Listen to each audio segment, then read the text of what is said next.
ఎవరు కాల్సి ఎవరినారే చేస్తున్నారు? ఎందుకు మీరే బదనాం అవుతున్నారు, మీ గవర్నమెంటే బదనాం అవుతున్నారు, మీరే బదనాం అవుతున్నారు.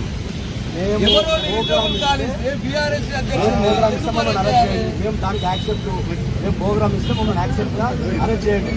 ఏసీపీ గారు కావాలిస్తే ఇంటి దగ్గర అయితే మనుషులు పెట్టి పాపం నిన్ననే పోయొచ్చు, నిన్న మొన్ననే పోయొచ్చు, రోజు తీసుకోపోతారా పాపం?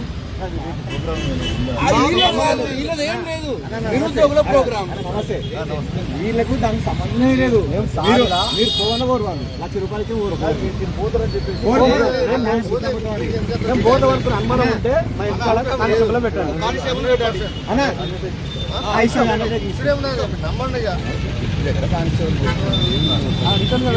ఇప్పుడు పంపించండి. మేము ప్రోగ్రామ్ ఇస్తే 100% మీరు అన్నట్టు మమ్మల్ని అరెస్ట్ చేసుకొని ముందస్తు తీసుకొని మేము కూడా యాక్సెప్ట్ చేస్తాం.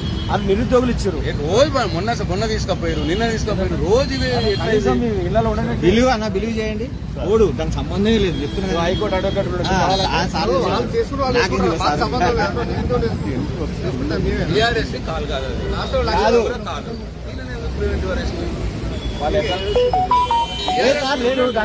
వేరు, బీఆర్ఎస్ వేరు. బీఆర్ఎస్ అంటే మా స్టేట్ స్టూడెంట్, మా పార్టీ స్టూడెంట్. రేపు కాల్ ఇచ్చింది మా పార్టీ స్టూడెంట్ కాదు, రేపు కాల్ ఇచ్చింది నిరుద్యోగుల వాళ్ళు.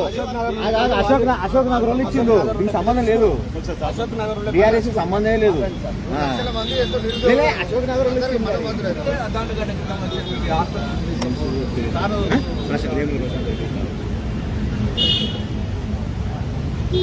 అనుకుంటే వాళ్ళు వచ్చినాక మన మాకు కూడా కావాల్సి కూడా మాట్లాడమనం ఈసారి హాస్పిటల్లో ఇక్కడ సంబంధం ఉంటే వాస్తవానికి కోఆపరేట్ చేస్తామన్నా. నాకు ఏముండదు, కోఆపరేట్ చేస్తామన్నా.